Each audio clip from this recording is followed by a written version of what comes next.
How do you spot a hero? A hero stands up for others. They prevent destruction caused by powerful technologies, forces of nature, or human folly. They protect life.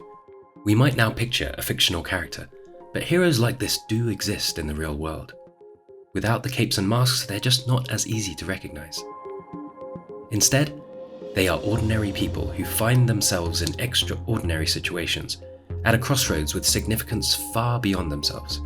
And at that crucial point, in the face of peril, resistance, and personal risk, they decide to act for the good of all life on Earth. A hero holds the torch to see the way forward towards a better future.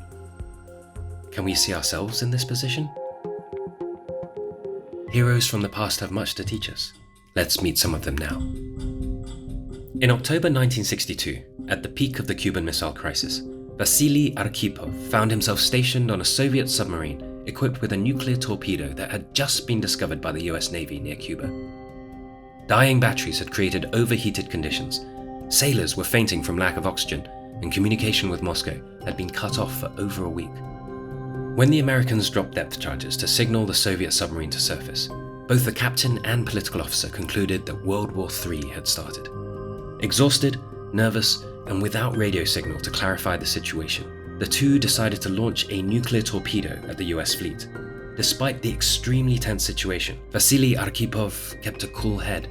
Sensing that they were not under attack, he alone vetoed the launch. Thus, his torch led us away from a devastating nuclear war between the USSR and the United States. Unfortunately, the Cold War tension continued, and by 1983, global nuclear arsenals had more than doubled.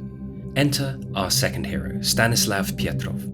On a late September night, he was on duty observing the Soviet early warning network when the system alerted him of 5 incoming American nuclear missiles. I just sat there for a few seconds staring at the screen with the word launch displayed in bold red letters, but I had a funny feeling in my gut. He suspected the missile detections were false. With the world's destiny at his fingertips, he went with his gut, rather than blindly trusting the computer. And he was right. For the second time in a quarter century, the extraordinary resolve of a responsible human led us away from the unimaginable destruction of nuclear war. We've since learned that Arkhipov and Pietrov saved us from even more harm than they could have realized at the time. Now we know that an all-out nuclear conflict can create a nuclear winter extreme enough to cause global starvation. The last century saw the emergence of another technology with the potential to wipe out billions of lives: bioweapons. In the 1960s, Matthew Maselson was consulting for the US Army when he was shown vast quantities of anthrax being manufactured for biological warfare. Here, Maselson saw a major crossroads. Humanity would either turn away from this development or embark on an unstoppable arms race in weapons of mass destruction that were much cheaper than nukes and much easier to make, enabling everyone from rogue states to terrorist groups to get hold of them. Going down this path would not only tarnish biotech forever, it could also profoundly alter our humanity by attacking our very DNA. Maselson decided to reject the fear and panic taking humanity down that road. I felt a strong desire to get this thing stopped. Armed with all the facts he needed to formulate a solid argument, he managed to convince Henry Kissinger, President Nixon, and most of the biology community to embark on an alternative path. Thanks to his conviction and persuasiveness, world leaders signed the Biological Weapons Convention in 1972, banning both their development and use.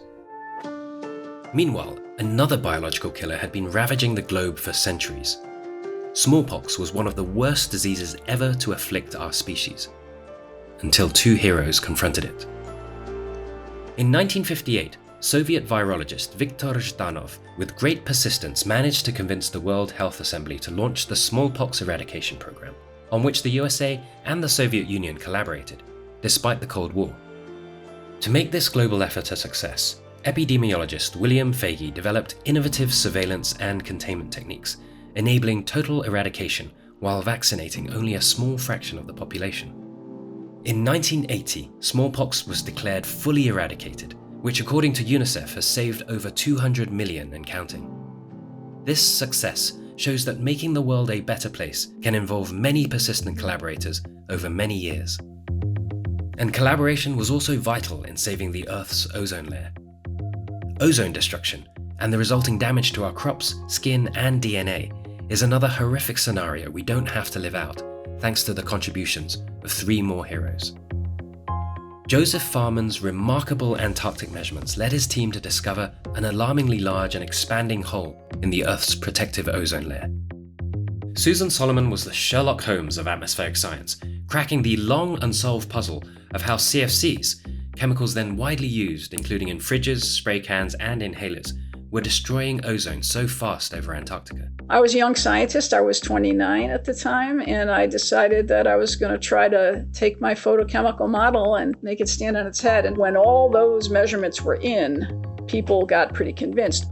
With the world alerted and willing to act, Stephen Anderson of the Environmental Protection Agency stepped up and tirelessly guided multiple industry sectors away from using CFCs. All 3 contributed to the signing of the Montreal Protocol in 1987, to date, the most successful international environmental treaty ever. Because of these heroes, the ozone hole is now closing. Together, these stories show how life on Earth can be defended and supported through science, global consensus, innovation, and hard work. This takes individual heroes committed to doing the right thing, to speaking up, researching, writing, persisting, not for themselves, not for money, power, or glory, but for all of us, and for everyone still to come. Each person in these stories received the Future of Life Award, recognizing those who made the world a much better place than it might otherwise have been. And now they pass the torches onwards. A new generation of heroes awaits. Let's all light our torches, and the path towards a better future will be even brighter.